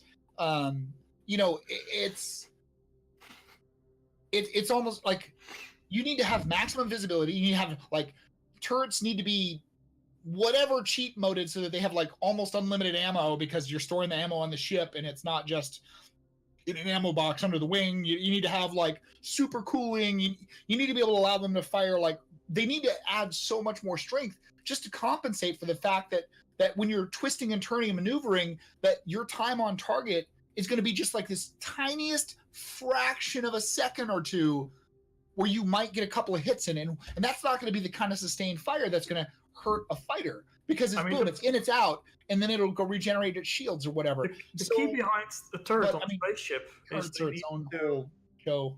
Like, literally, like, this is your turret here, this is your spaceship, and I am looking right now at the camera from here, like looking at a camera, and my ship is going to turn like this. My turret, without my input, should automatically keep itself pointed where I am. Right. That's what it needs to be doing. So if the ship starts to move this way, my turret moves. it moves this way, it goes this way. If it goes this way, my turret is moving. So my turret remains stationary where I am aiming it, and the ship is moving around me. Until, of course, you're going to hit the limit of the ship, and then the turret's going to say, yeah, I can't do that anymore. Right. And you create a stable firing platform that's capable of delivering sustained fire to a target. See, when I first saw the Hammerhead, I was like, this is the first ship that's big enough to be a stable platform for turrets to be functional. Then I looked at the turret, I'm like, oh my God, they're actually going to be able to look all around. They should have good visibility, and they're put out enough that they can pivot everywhere. This actually might be the first ship where turrets are viable. And here we have the ship, and the Hammerhead is another Corvette subcapital destroyer that's bad at doing what its primary job was, which is supposed to be taking out fighters. So, however, my solution that I would propose to that is, I know it may sound extreme, but honestly, every single turret that came earlier than like the Valkyrie or the Hammerhead needs to be either completely reworked to have maximum visibility, maximum movement, and pivot, gimbal inside the turret so that you're not looking at your legs, like all of those stupid like arbitrary nerfs to that experience need to be removed, because even if it's maximum capability, it's never going to be that good. Really, what they ought to do is just remove all turrets from any fighter that's smaller than maybe keep the guns on screw it. Take the guns off. Get rid of the turrets on the Freelancer and the Constellation, the Cutlass, and just leave them. And they need a different solution. Instead of trying to have turrets on the Hammerhead be anti-fighter, have the turrets fire off short range or medium range rounds that explode in shrapnel and create clouds of area deniability, and then have capitals have flak cannons that basically create a near field of death for any fighter that flies by too close. But I know exactly what you need. Are going to be good against medium and larger ships.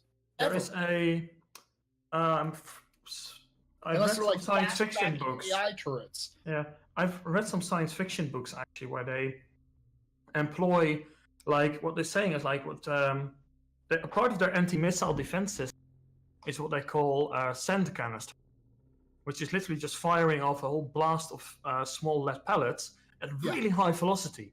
So one of them will not do a lot of damage, but like you have a whole cloud of them, so a missile is going, it's going to blow up because the amount of energy in that small pellets, it will eat up missiles. But they also use them.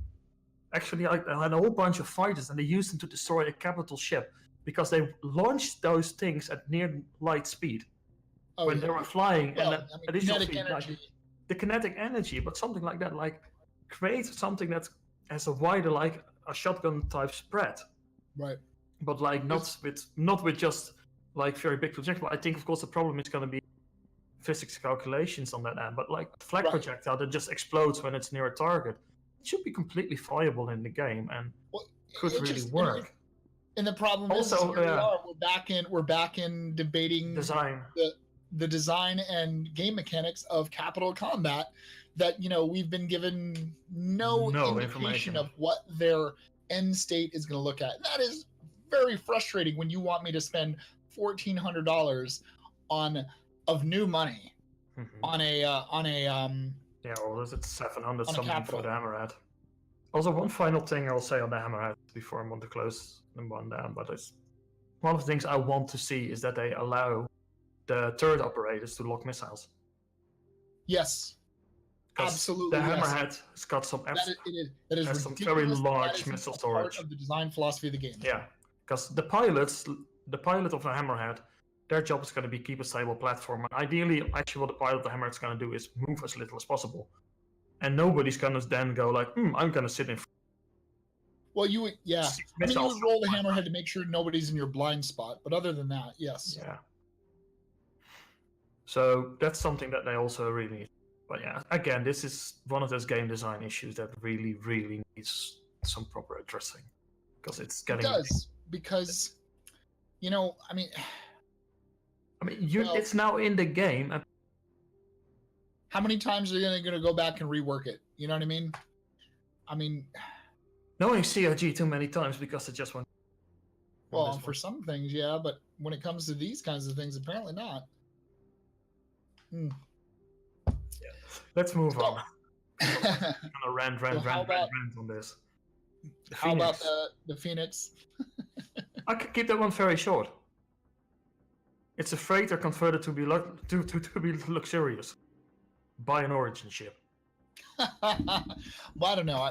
I like the styling of the Phoenix's luxury area better than I like the aesthetic of the origin. But that's just a preference thing. That's perfectly. That doesn't speak poorly. That's not a salty thing. That's just preference. I think the Phoenix is one of those things. Yeah, I think Josh Kuhn's work on the Phoenix was absolutely tremendous. The feel of it, it's nice. I really like it. I think it's great.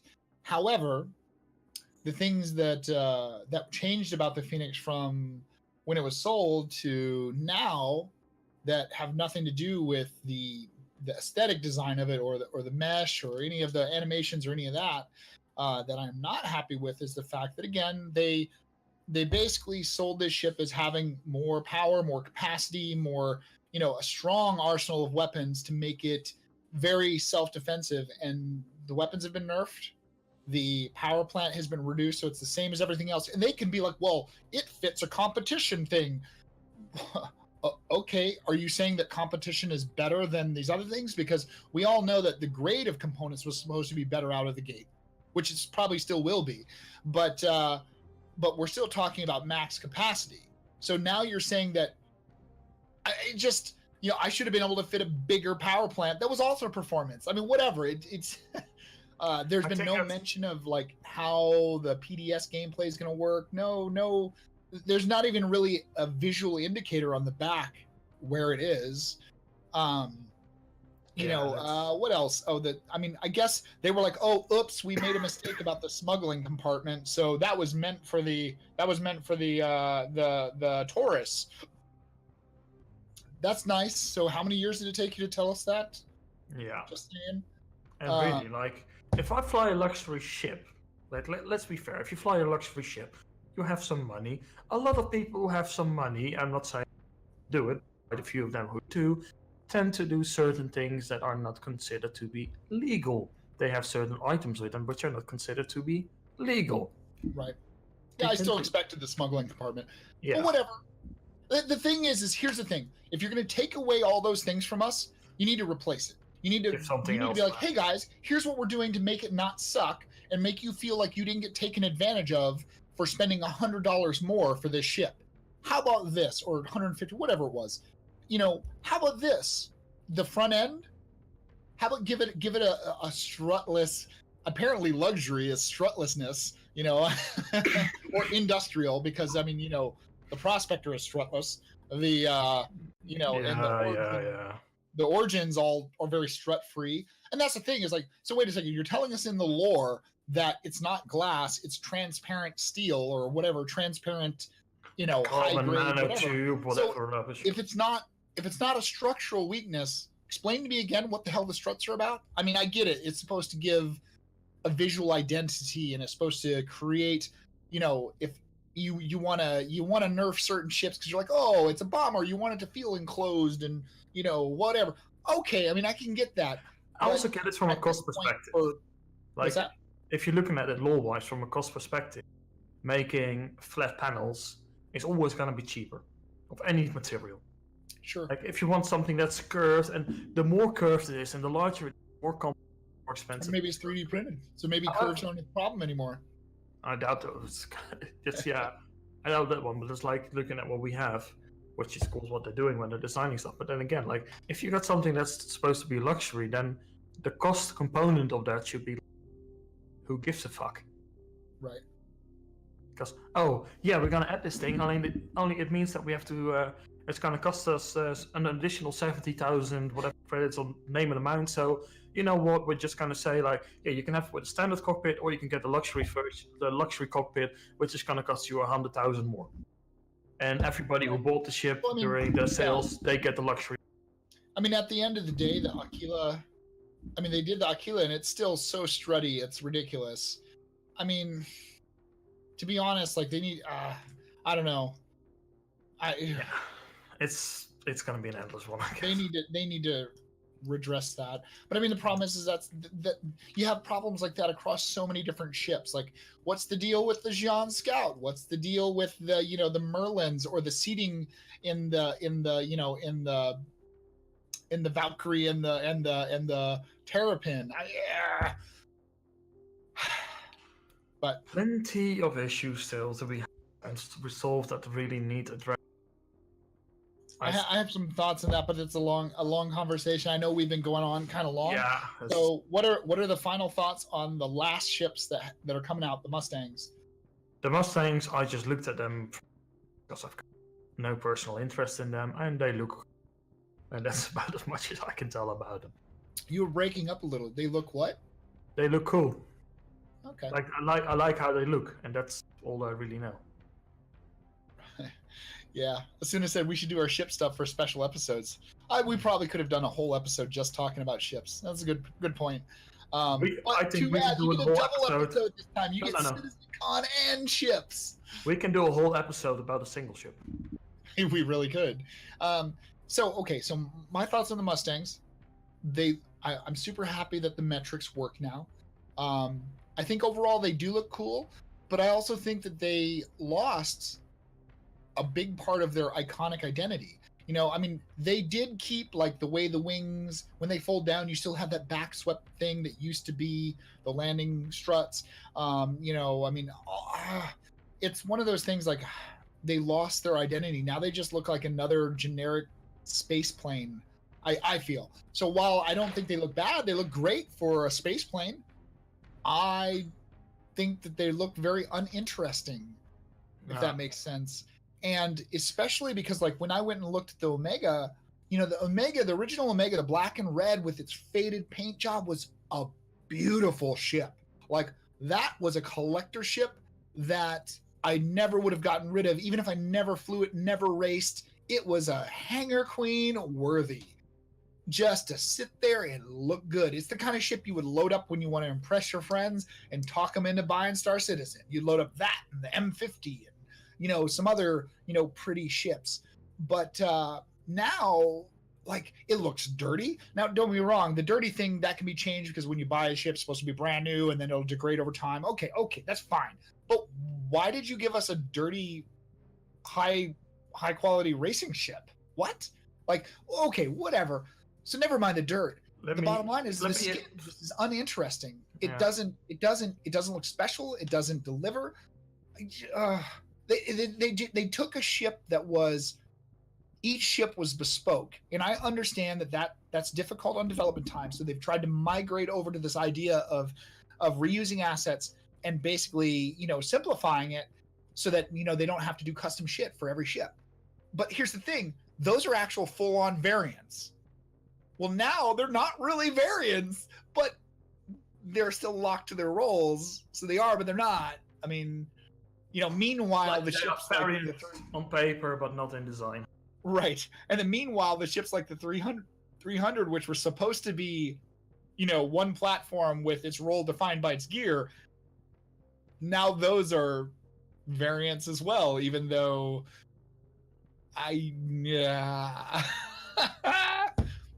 Anyway, so the Mustangs make me sad, although they still look a million times better than the Aurora. So we should have an entire episode on the Aurora, since apparently it is still the most owned ship in the game, and that the majority of people own it. I like the Aurora. Just the design language of the Aurora to me is really. I don't hate it. I like it, but I feel like they have betrayed its ability to do multiple things. Like. Yeah, it was supposed to be the starter. Let's hold just an episode, and maybe we can do some episodes outside of the normal stuff that we want to do, address some of the big topics. Sure. Maybe we can spice it up and do some episodes on like ship categories, like starter ships, next level up ships, light fighters, medium fighters, try something around those lines. Leave your comments in the comments section Yes, below on I what would say, kinds of conversations you would like us to have. So yeah, because I think both of us and also, when we love our ships. I just wanted to point out that Space Tiger is holding a lovely Nox, and Space Kitty visited Citizencon and had a really good time. And pirates for life. Yarr. Yarr. All right, Carde, what else? Anything else? What do we need to do? Say goodbye. I think pretty much covers us for this one. I think overall, my experience from the Citizencon has been really positive. Oh! We forgot the most important thing. Squadron 42 trailer. We didn't talk about it. Oh snap! Thank you, Asuna. She is on the ball. Look at her being a project manager from the shadows. She's a pirate, I tell you. Pirate! She just kind of come out of there. Maybe I need some weapons. Well,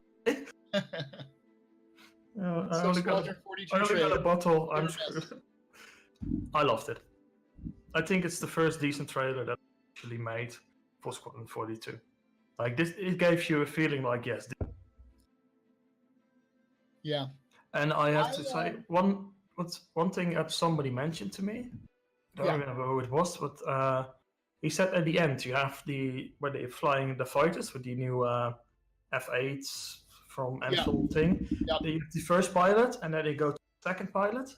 And somebody said that second pilot, he said, is the first time he felt that a game transferred beyond the uncanny valley. He said he could not see on first glance that was not an actual person. Interesting.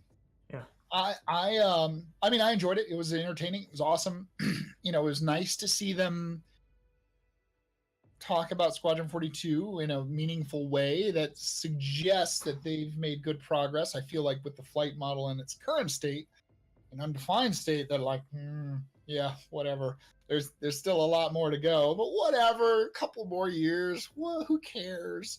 Whatever. We'll see. No big deal. But honestly, I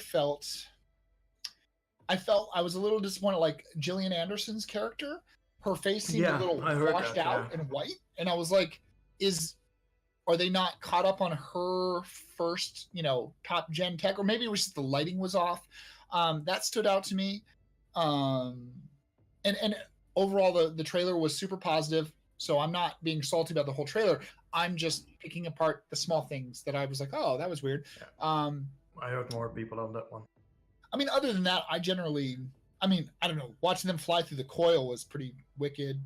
The technology that they showed in that talk about the coil, how they made that. There was some holy fucking shit. That stuff is amazing.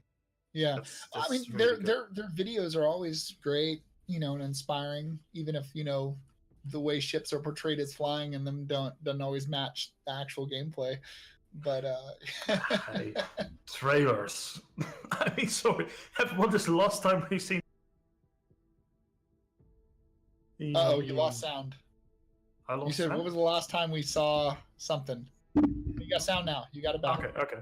I said, when is the last time we saw depicting the video game as it was being played?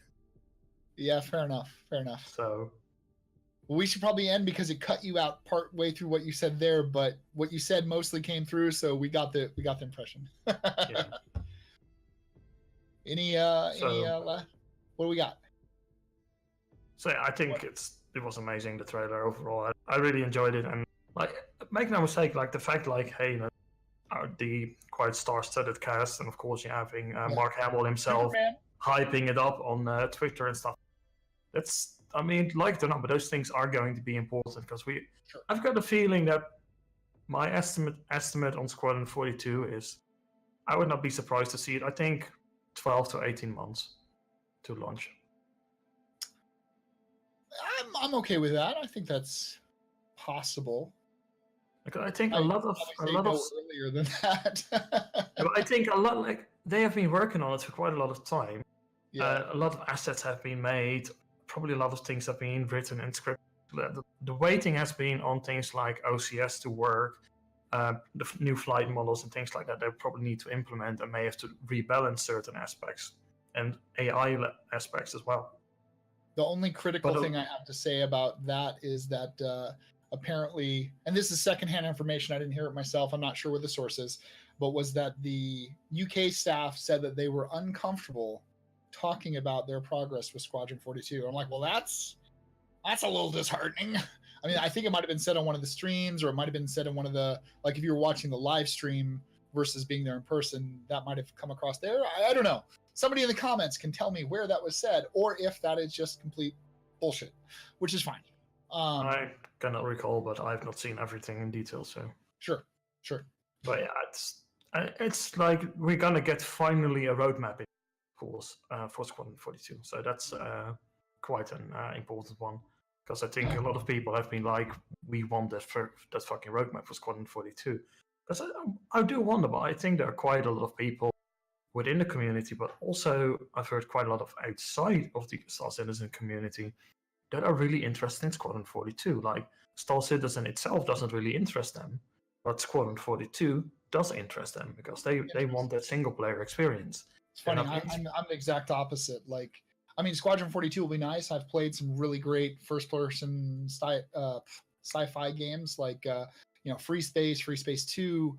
I missed out on all the Wing Commanders. I had always wanted to get into that, but I was a kid, didn't have my own computer, blah, blah, blah. It just didn't happen. When I got back into it, I think Free Space was my big thing because I grew up playing Descent 1, 2, 3. So Descent Free Space and Descent Free Space 2 were both amazing. And the campaigns just, you felt so immersed. You listen to the mission brief and you're like, oh, I'm a pilot. It was super cool. So Squadron 42 should be awesome, I hope. I think. I mean, for me, I started out with Freelancer. Multiplayer.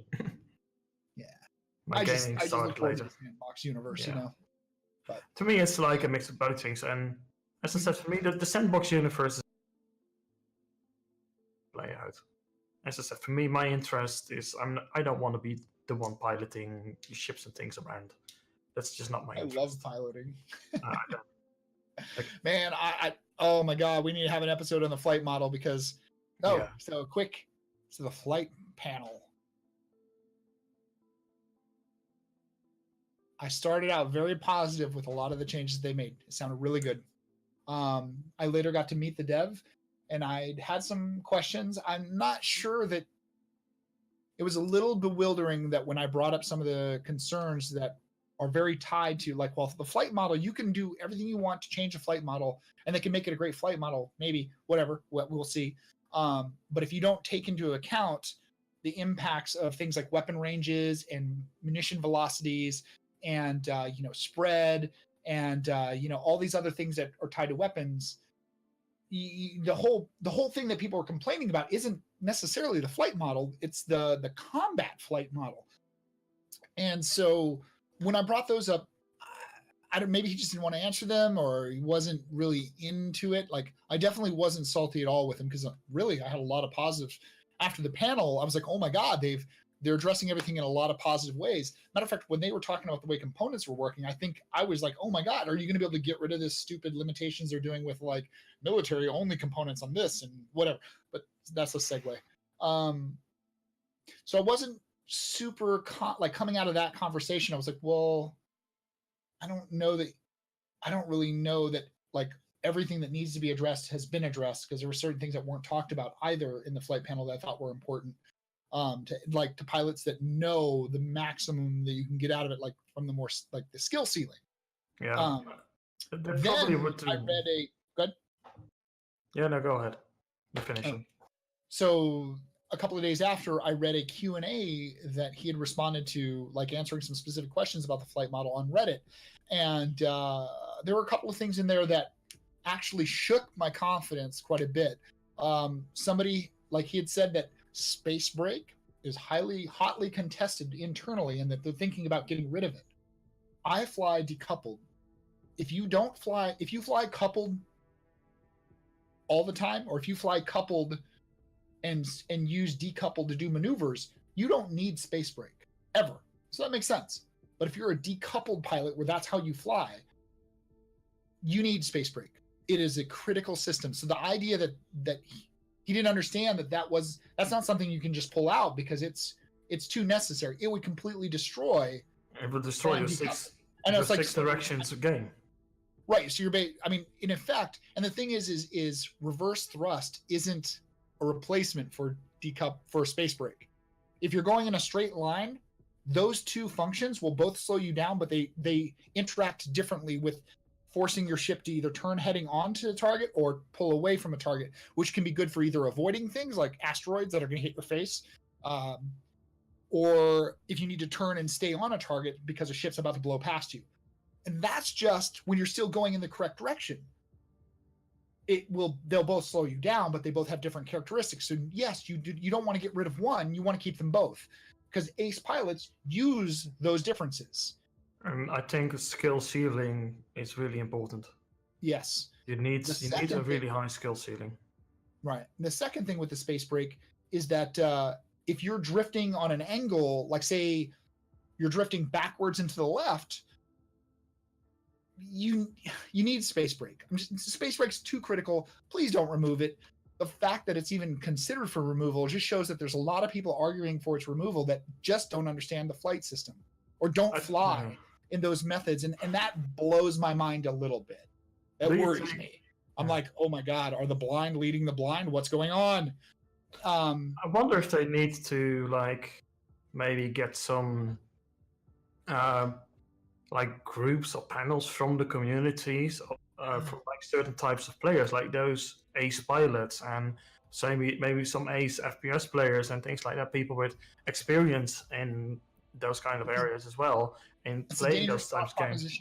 It's very dangerous, I know, but the problem is you need to get information and getting information from everybody is always going to be an overload. It's really hard to get proper information. That's why it's my personal belief, I will say, I'm not saying this is the best solution, but from my personal beliefs, I believe asking the top tier players how things should be tends to give you the best solutions. Yes, for a bottom tier player, it can be harder. If you can weed out some of the biases. Yeah, you can. With the biases, you need to weed out. That's why you need of those people, and you also need to talk to the other ones. But you need to understand that a lower skill gamer will want stuff in there that makes things easier for them. Generally, a high skill player that's getting that ceiling cap, most of them, they want more. They have that desire to be the best at something. They want more control, more options. And if you go down balancing it, making it easier, you're lowering the skill ceiling. And that means that somebody who was flying here suddenly can only be flying here. So in essence, they are still as good a pilot, but they're being held back from somewhere that they already have been. And that's a really bad proposition. I know some people are like, yeah, but it's going to be such a huge skill gap. Yeah, perfect. I want a skill gap. I'm a terrible pilot. If I'm going out there and I'm flying a Saber of mine, I got a bunch of them, I'm a terrible pilot. And somebody comes along in their Mustang, and they are this top tier pilot, and they kill me. It's like, yeah, they were a fucking good pilot. I got my ass handed to me. Why did I get my ass handed to me? Because I know I'm a shit pilot. So I got two options. Either I'm not going to take this fight, or I'm going to try and train to become a better pilot. Right. And trust me, if you want to, you can improve in any game that you want to play. So it's time of practice, and learning the right control inputs. Getting decent gear helps. Just like having a computer that can run the game smoothly is a big help. Absolutely slaughtered by people flying mouse and keyboard. Yeah. It can be. Don't blame. Where I flew mouse aim, and it was. Don't blame the keyboard. Don't blame your equipment. Seriously. Yeah. Well, there was a time where mouse was definitely dominant for a long time. Anyways, so the second thing that he said in that Q&A that struck a chord with me that I took issue with, somebody had asked him, what kind of experience can we expect when players engage at either high speeds or at long range? And his response, and I'm paraphrasing, was basically very strongly that they're going to nerf the fuck out of it and make it so unappealing that everybody's going to have to slow down and fight at close range. And I'm like, what? Like, oh my God, blow my mind. Because here's the thing, I like this whole drive to play at a cinematic fighter. That's like, you design the game to be fun to fight. Don't design the game to make pretty screenshots. Like, are you serious? Because what happened to, we were sold the idea of a high skill ceiling, not the idea of we're going to dumb down combat so that basically two people have to slow down enough and they have to get close enough to fight. Because here's the thing, they're weakening strafe thrusters, right? They're going to make so, well, the big engines on the back do the most output and your strafe thrusters are going to be a lot smaller.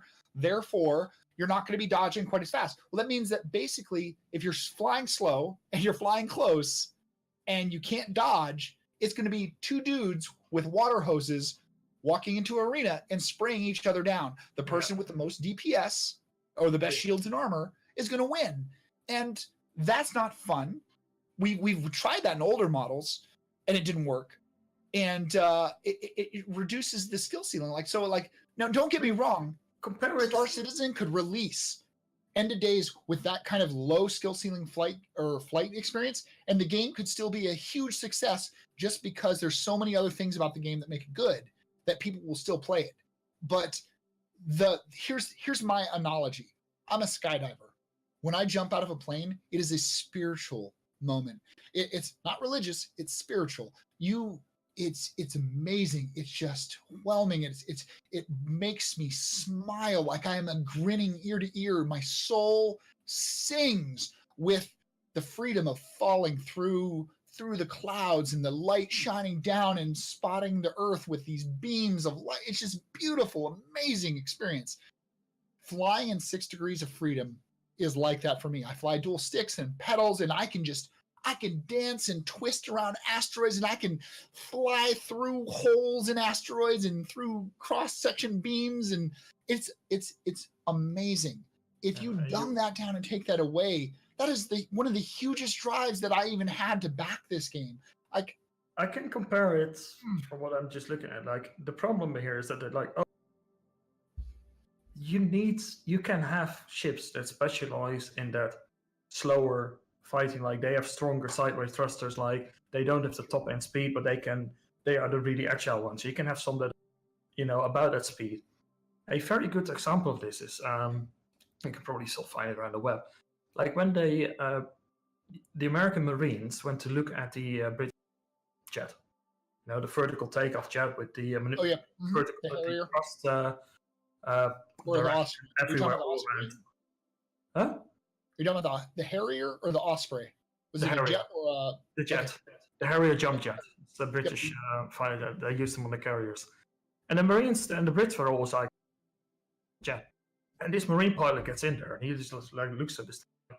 I can direct my thrust in all directions on this thing because there are nozzles everywhere in the wings and on the hull. So it's literally like a ship in Star Citizen. So you can direct the thrust all the way.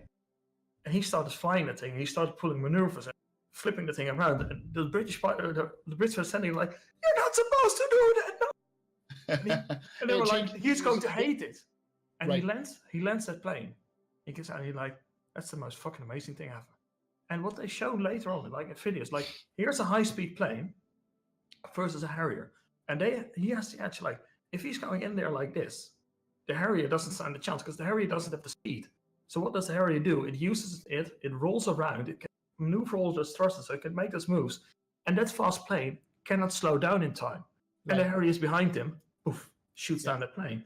But if I get a good shot off, and before the Harrier is fully out, and I can predict that he's going to do this, because, if that's going to be, so I can make a prediction, I can blast him. That way you can have both those ships, you can have a really fun and engaging combat system. It balances itself. Yep, that's the fun thing.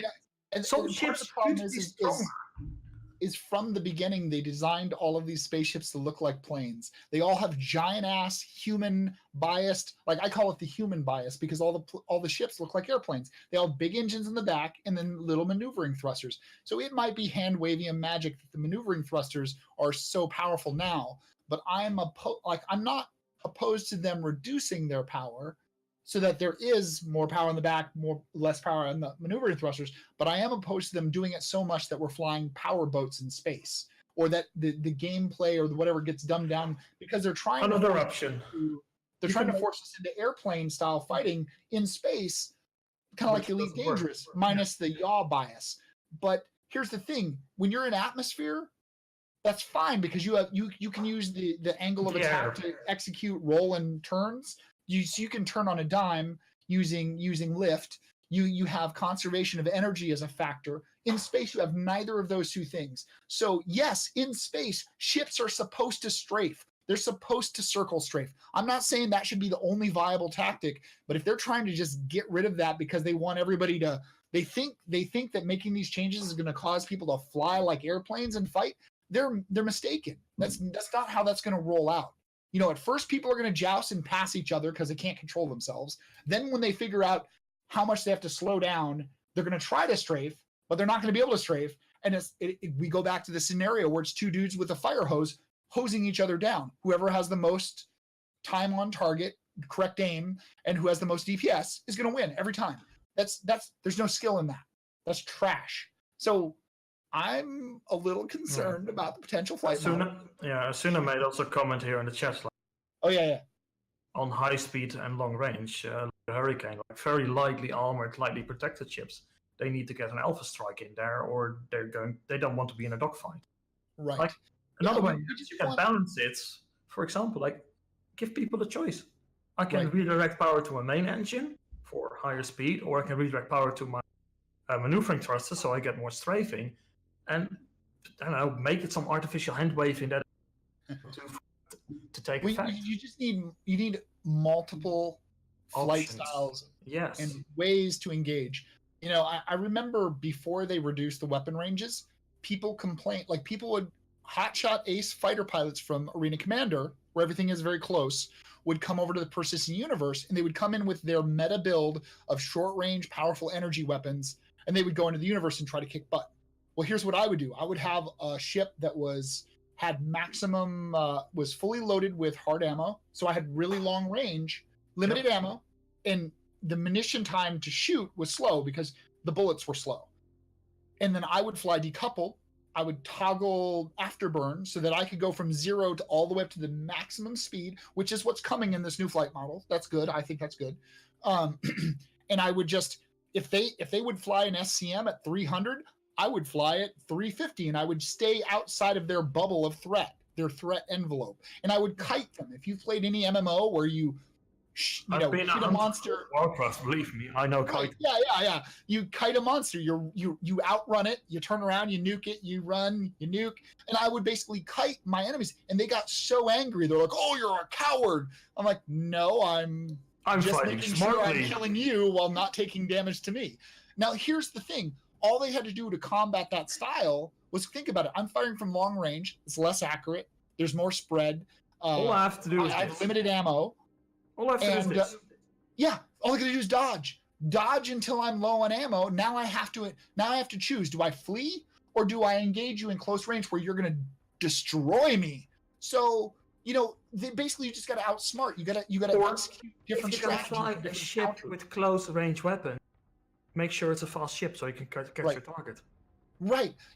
Or learn to fly besides just flying an SCM. Sorry, buddy. Like, just because you didn't take the time to master flight is not my problem. That's just... I will say, on the whole balancing thing, by the way, and like, the first thing you need to do when you need to balance the combat in Star Citizen is completely, absolutely, 100% ignore Arena Command. Exactly, because Arena Command has too many... Like, it's good for like, it was good early on for some early days testing, but honestly, as soon as you open up the scope of the persistent universe, it's like when you're designing a game, you want to design from the PvP standpoint before you design from the player versus environment standpoint, because players are by far the greatest threat. So you need to balance things around players versus players, and then from there, depends on how you make it. Trust me, NPCs can be a really major threat. Well, sure, like in games like World of Warcraft, the way that they handled it is they actually had different different sheets. Like the damage you could do against another player was different than the damage you could do against a monster, because monsters would have millions of hit points, whereas you know, but even outside that, like if I play a lot of Ghost Recon Wildland. Sure. If you play that game, you have like a tier mode, which it really makes like in that game it's all mostly about stealth. Like you don't want to go loud. Like, you can go loud in arcade because you're a bullet sponge. If you're playing the game on tier mode, you get spotted. You take 1-2 bullets, you're dead. And those are NPCs, and there are a lot more NPCs even with your AI team. You know, you can have a base where there are like 20, 30 NPCs around. So you need to play smart. So, like, 4 minutes. Yeah, this is a really long one. I think it's a really good one, so I don't mind running. Take it home. So, the balancing factor around those things, like NPCs can be as dangerous or even far more dangerous than players, but the key thing is balance it around what your game is going to be. Star Citizen is not going to be Arena Commander. It's not a lobby-based game. Right. And like Arena Commander is lovely. Like it's a great way to have some fun, have some combat, and also like keep in mind later on in the game, if you combat without risking anything, you play Arena Commander. That's why it's there for. It allows players who don't want to risk losing their really shiny fighter, they can play Arena Commander. It's a stepping stone. It's a training room. It's a training room, and that's perfect for that. And they probably will need to expand the maps in there to make it fly like the PTU, but you can't try to make people fly in the PTU like because you're flying in a really tiny outpost. If I'm flying in open space, believe me, the first thing I'm going to try to do, whether I'm flying a fighter or whether I'm flying a capital ship, is try to shoot you from a distance as far away as I can manage. Right. And there like should if you're looking at some counters to that. Yeah. Just like, you know, in and different then again balancing boundaries, but like most weapon systems have their effective ranges. I believe, for example, in Mass Effect, like what they say is like they open up with certain missile barrages, and then they get closer, they start employing certain types of guns, and when they get really close into a knife fight, they start employing like lasers, for example. So you have different sorts of weapons that are effective in different ranges, which is where you employ them. Like if you're in a knife fight, those really big guns are not really useful anymore, because even they're so slow because they generally tend to be fixed in the full frontal section of your hull, so you can't really aim them. So having different weapons that are suitable for different ranges is perfect. And like it also, as a bonus, it makes so that people don't uniboat their ships anymore. Because if I am going to fly my Saber, I'm going to fly it with 4 times the same weapon, because it's the most effective loadout. But if I'm going to fly it in the PU and I'm like, I could encounter somebody that's going to try and shoot me 5,000 kilometers away, I want some weapons that can shoot back at 5,000 kilometers away. But if I'm in a dogfight, those slow-firing weapons are not going to be as useful. So I also want some like laser repeaters on. Yeah. So I'm going to fly 2 types of weapons. Weapons show off their characteristics. Right now with like the dogfighting weapons, like I mean, really, like who cares? I don't know, man. I just, and the thing is they're like, I know that Chris doesn't want it to be I'm shooting at dots. I got that. And visual range is very short. But you know what you do? You give ships, you give a user a heads-up display thing that works just like a sniper scope, where you click a button and you toggle into a zoom mode so that you can see farther. You need that. But there's also another thing. I can tell you, like that's a really good one. But there's another thing that it automatically balances itself. Because if 2 pilots are good, hitting each other at those long ranges, even with weapons designed for long ranges, is going to work. Yeah, so because on their own, they're going to either to choose to disengage, or they're going to close the distance and try to see if they can use their superior piloting skills in that close range dogfight to get the edge over their opponent. And sure, that means that maybe as a lower skilled player, you're going to get hit from long range by a fighter pilot because you're not maneuvering enough. At that point, it's like, yeah, you died. My suggestion to you right now is learn why you died. Because in general, long-range weapons are not all that effective at really long range unless somebody decides to be predictable. Right. Well, as soon as we probably should wrap it up because this is a complex subject. The only reason I brought it up and we kind of dived into it a little bit is because it was tied to the flight model panel, the flight model panel, didn't address weapons at all, and it probably should have talked about it a little bit. That would have been nice. That was the big thing that I thought was missing from it, because I don't think that people have complained about the flight model so much as the flight model combat experience. But the changes that they have made, I think, are largely positive. I'm not going to go over them one by one because everybody's probably watched it, and if you haven't watched it, go watch it, because why take it from me? Go get it firsthand.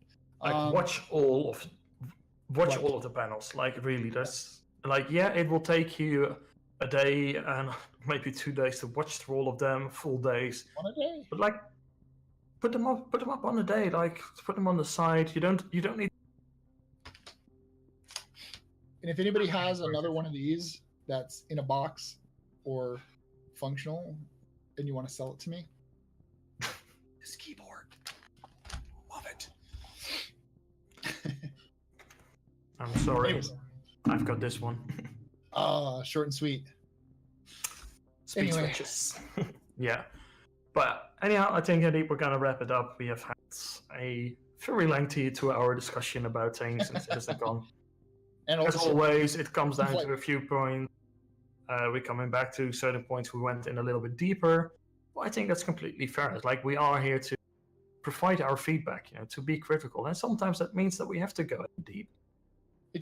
Certain topics. Our podcast over the course of 2 days commute rather than one. Yeah. And some topics that we will discuss, we can, you can come to a conclusion quite easily. And certain things are just a bit longer, and especially when you're talking about Citizencon, there are a lot of subjects all come intertwined into this one sort of an episode. So that's why we're having 2 hours here. I do really hope that you enjoy this podcast, however, and I hope that for the next one we have Asuna back, of course, when she's feeling better again. She's not feeling good enough to be on camera. I'm glad Asuna hung out with us in chat. Yeah. And kept an eye on us, took care of us, and added her commentary. We miss you. Come back. Yep. We need a voice. We need a voice. And I got nothing else. Love you all. So. Yeah. So thank you all for watching. As always, the standard stuff regarding the YouTubes and like, subscribe, share, and all of that stuff. And above all else, I will leave your comments down below. Give us your own opinion. Give us your thoughts on Citizencon, on the subjects that we debated, or give us some feedback on the past. As always, of course, keep it polite and constructive, because that way people can do something with it. And you can also find a link to our Discord server down there. Some chats with us and some other people, all citizen, that may also have certain questions. So go ahead, come join there. We're not that mean. Well, only sometimes in the universe when I will say a quick little tidbit, and then join the Discord. Asuna wanted to say that. And one last thing. Just remember, we make no advertising money. We don't. Nope. We get no benefits. So honestly, subscribe, do whatever the hell you want. We don't care. At the end of the day, we do this out of passion for the game, because we believe that some issues are not being talked about like they should be, and that in order to drive success, you got to look at the ugly things too. So be critical, be constructive. That's right. Be open about it. Critical and constructive. It's and don't be afraid to voice those opinions. Anyhow, we're gonna call it now. See you around so much. Have a nice drink on the next time with us. We will be back some other time with another topic. And perhaps if you enjoyed it, maybe it will be 2 hours. Or maybe if you prefer it, it will just take it an hour. See you around. Hasta luego.